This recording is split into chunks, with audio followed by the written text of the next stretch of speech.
Good day and welcome to the Sport Rep Show. My name is Jesse Jackson Kauraitha and will be your host for today, unpacking the latest sports news in and beyond Namibian borders. And now for the latest on the hit list.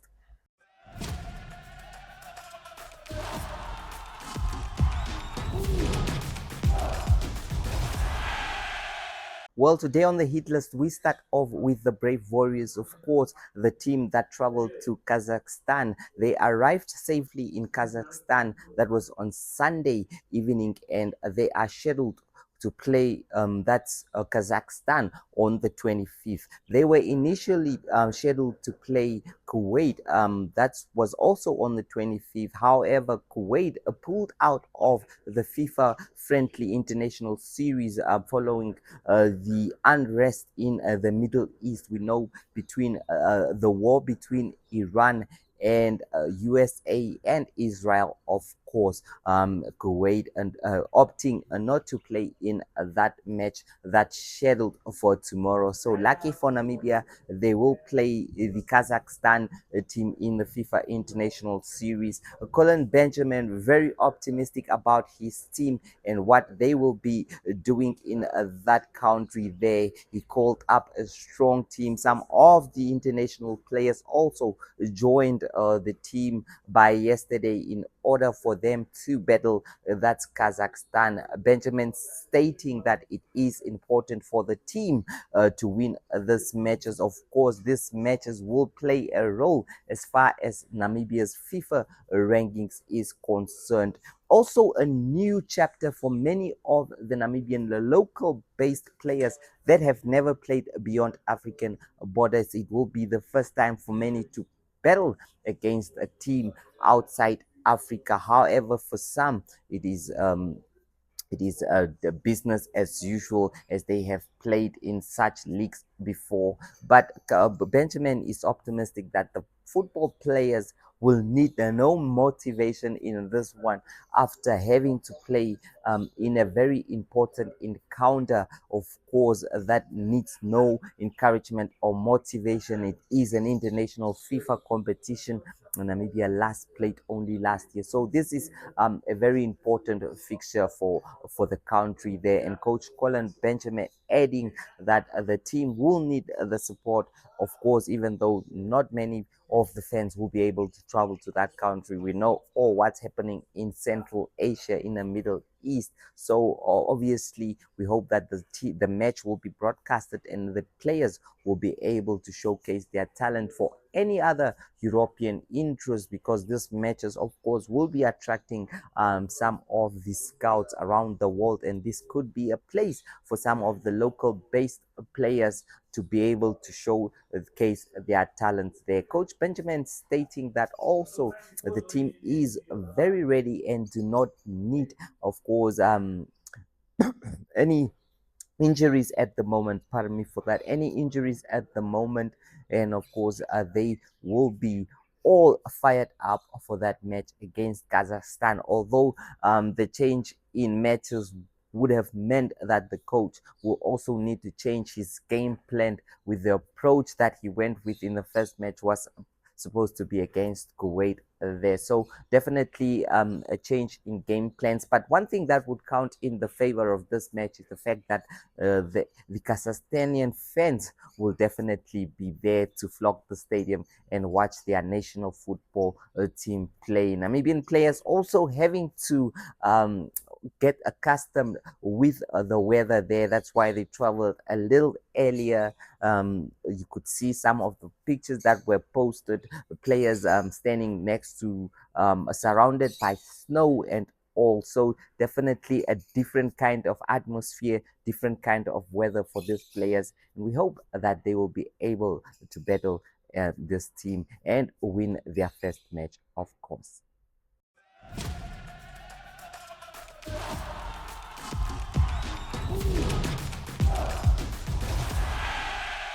There was, of course, an important chess tournament, the Blitz chess tournament, and some of the champions were crowned there. Our reporter, Mariette Gula, has these interviews for us. Enjoy.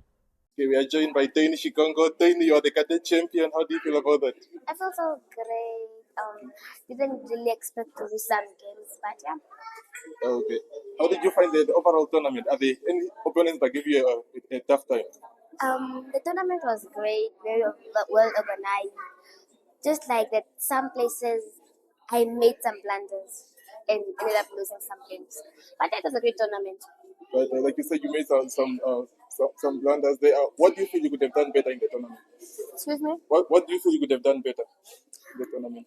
I thought I would have come out with even a 6 out of 9 or a 5 out of 9. Right. But I also won in 2024. Also won silver in the Blitz tournament independence. But last year I was not able to play it.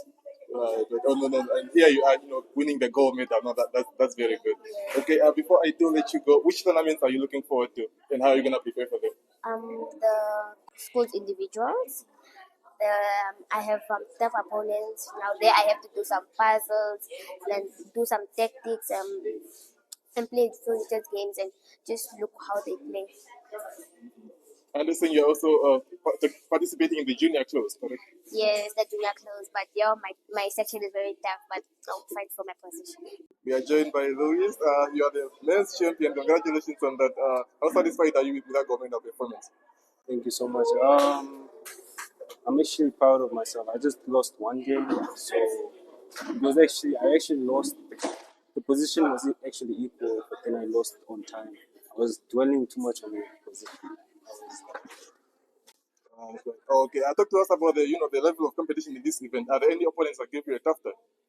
Surprisingly, there were actually no opponents. Maybe in my last game, I hanged a night against Brenda. So that was my last game. Probably because the pressure was getting to me, but there were not any hard opponents that I faced. Right. Okay, talk to us about your preparations coming to this event. How did you prepare?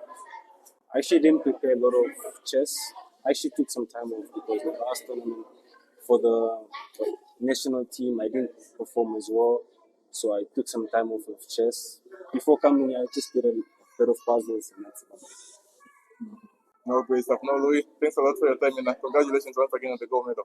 Thank you so much. I understand this is your first tournament, in your thing as your chess president. Just tell us your thoughts on it. Yeah, the tournament went very well. It's Independence Blitz Championships. The intention of this tournament is to celebrate the Independence Day of Namibia. This is one of the longest running tournaments in Namibia since 2006. So it's actually the 20th anniversary of this tournament. So it went very well. The participation was also very good. It could have been better, but we will improve on it next year. Okay, no. Talk to us about taking over the helm of chess. Just how are you still feeling it? Yeah, I'm still finding my feet. There are a lot of pending things, but we are trying to execute on the calendar and try to create the best experience for players and to make chess more and more visible. Yeah, no, Mr. Charles, thanks a lot for your time and all the best with the coming tournaments and the office as well. Thank you very much. You are joined by Taco. Taco, you are the junior champion. Congratulations on that. How are you feeling? Thank you. I'm feeling good. It was a good tournament. What should I say? Right. I mean, it's a gold medal. So, how do you feel about your performance? How did you perform at this tournament? I think I performed quite well. However, there were a few upsetting losses. Right. Like you said, some upsets. Who gave you a tough time in this tournament? McLean, for sure, and some other renegade. Lazarus. Right. Okay. Talk to us about the tournaments you're looking forward to after this one. Which one are you looking forward to? I'm looking forward to the junior closed. They're happening next week, and that's about it. And maybe AYCC. How are you going to prepare for that one? Scroll on TikTok, the usual. Not too crazy. Right. Okay, now, Taco, thanks a lot for your time and congratulations once again on the gold medal. Well, thank you so much. Good day. My name is Australia Chimpitumba, and this is my second Open tournament. Well, this year it's my first Open tournament, and I am the champion for the women's section. So I really feel excited. It's a great start for the year. It's a good kick start that gives that confidence for the next tournament. So I'm looking forward to the next Open tournament. most definitely. Yeah. Right. Talk to us about the level of competition at this event. Are there any opponents that give you a tough time? Oh yes, there were several actually. I was really sweating when I was going against the top female player because at a point I did check our points and then I said, "Oh wow, she's really tough." And then next round it was now me against her, so I was a bit nervous, but I managed to beat her, and hence my winning. So yeah. Okay, no, Asrida, congratulations once again on the gold medal and thanks a lot for your time. Okay, thank you so much. Let's see what the market has in store for us before we return for more news.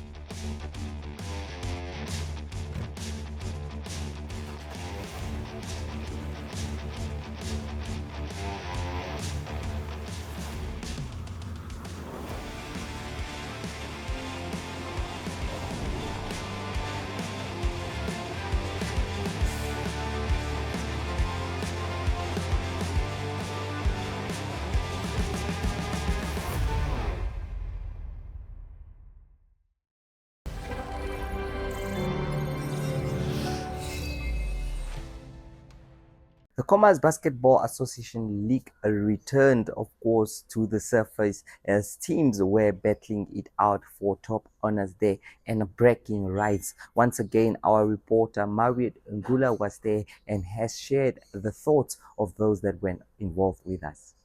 We are joined by Lavinia of Ongo's Shooting Stars.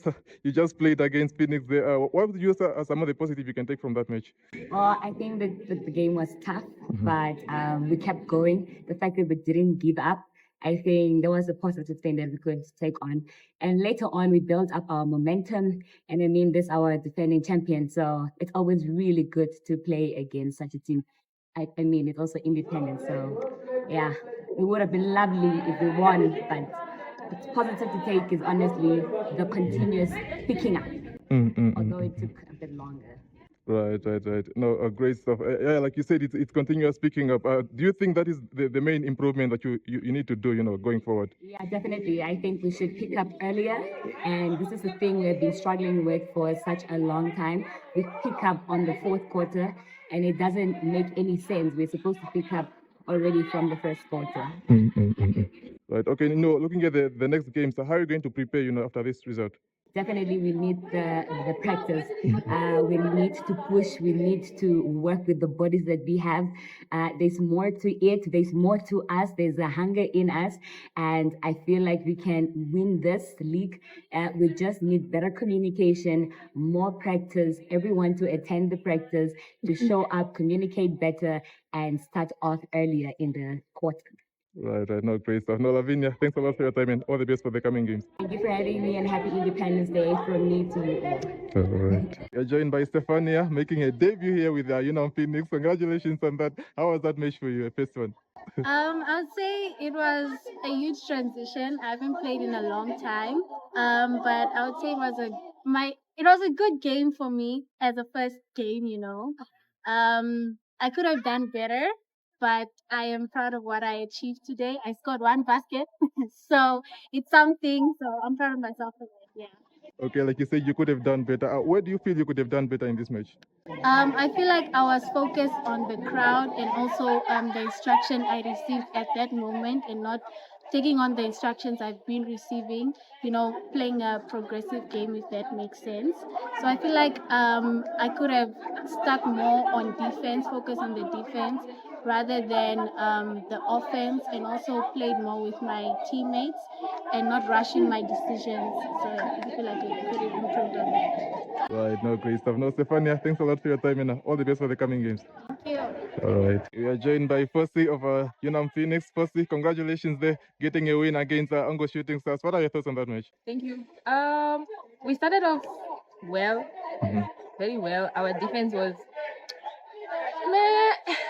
questionable, but I think we stepped out real quick. We stepped up real quick, and then they wanted it, but we just wanted it more. Right. What do you feel like you did better in this match? I was on both offense and defense. I was 100% on that defense. I was 100% on offense. I gave my everything. My teammates made it easy for me. I made it easy for them. We were just all there for each other. Right, right. Yeah, no, firstly, thanks a lot for your time and congratulations once again on the win. Go.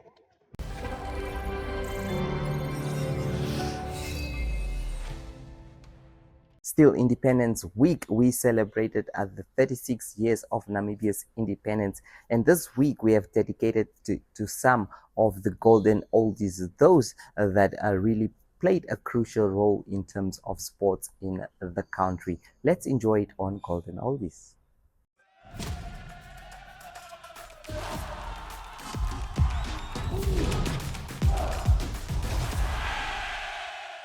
Yes, good day, Coach. Hi, how are you? Fantastic, fantastic. It is great having you on the Sport Rep Show. The legendary Ricardo Manetti. We're not talking about your coaching days today because. Oh, thank you so much. I know it has been, there's always tough. been tough and a lot of controversies. Yeah. Yes, there's a legend of the Brave Warriors as well. I know you went on to coach it, but first you played for them, especially from the the underage groups. Yeah. So but I don't want to dwell much on those age groups. I just want to dwell on your days with the Brave Warriors, the Okay. senior team. And one of the moments or things that I would like to know is what your first debut felt like, especially for the senior team. Terrible. It was a disaster. I was, firstly, it was a shock to me. I was, I think, 16 at that time, playing in the first team. Yes. And I think the nerves got the better of me. I couldn't even control the ball properly. I was shaking. And to the extent where the crowd even booed me. You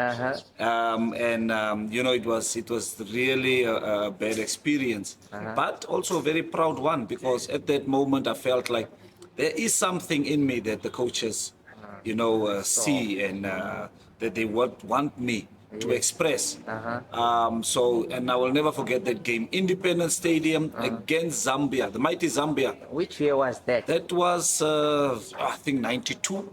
Yo, 1992, way back. way back. And you know, there were Yes. players, you know, the players of the previous era, your Mike Peterson, Tolly van Veek, I think Tolly was the captain,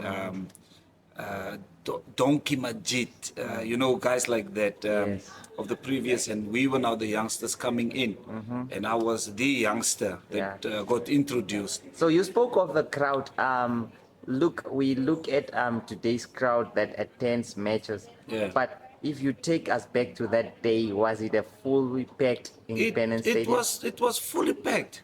You know, back in the day, you know, the Independence Stadium was the stadium to go to. People walked from Karatura, from Khomasdal, all the way to Independence Stadium. Okay. And, you know, they really loved the team so much that they packed that. I think the stadium capacity is 20,000. Yes. So we had 20,000 most of the times when we played.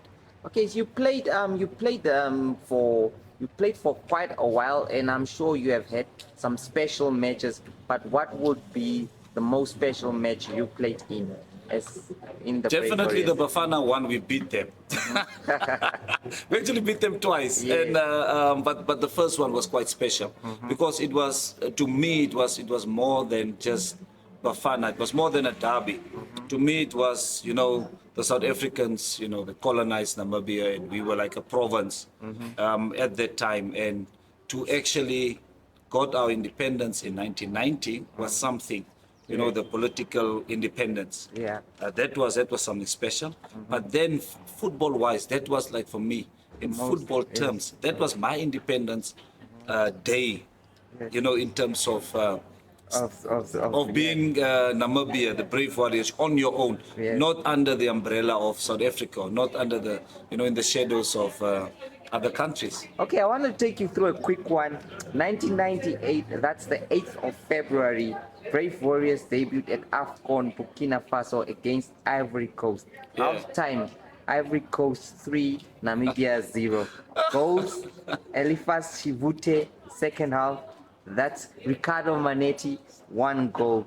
The match ended 4-3 in favor of Ivory Coast, but you guys put up a brave. Do you remember that? Can you recall some of the moments? How can I forget that game? That game, I think it was dubbed, in the AFCON stats and records as the comeback and one of the most exciting games ever to have been played at AFCON. Yeah. So I think everything happened in the dressing room. That was, I know, when you played Ivory Coast, the mighty Ivory Coast. Yes. And we went into the dressing room, and I think the magic happened in the dressing room. Yeah. And most of the times people don't, I think somewhere, somehow, every fan would like to be that fly on the wall in a dressing room because a lot of things happen there.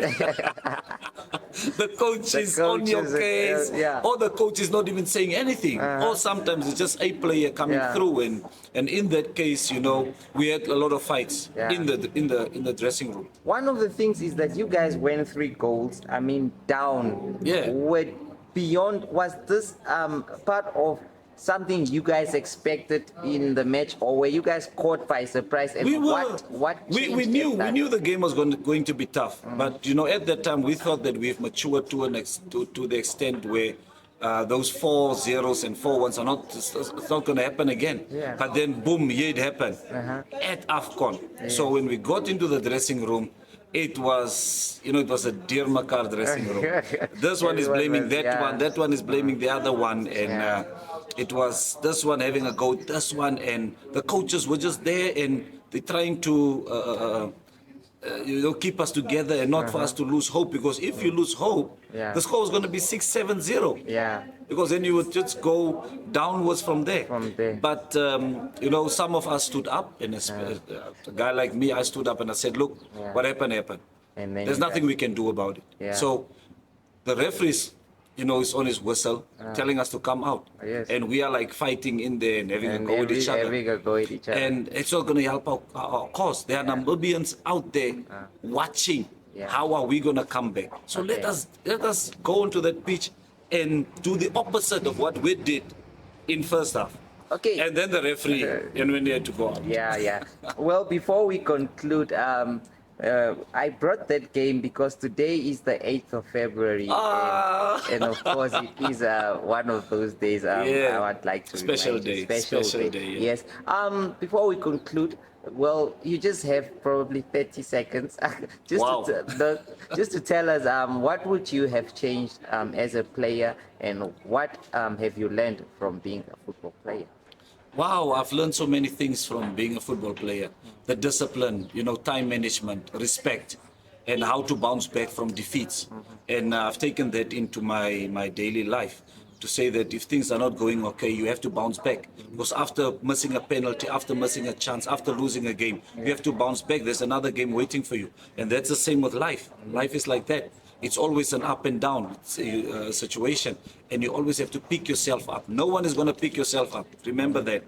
Life is a DIY project. You have to pick yourself up. Thank you, Ricardo. Thank you.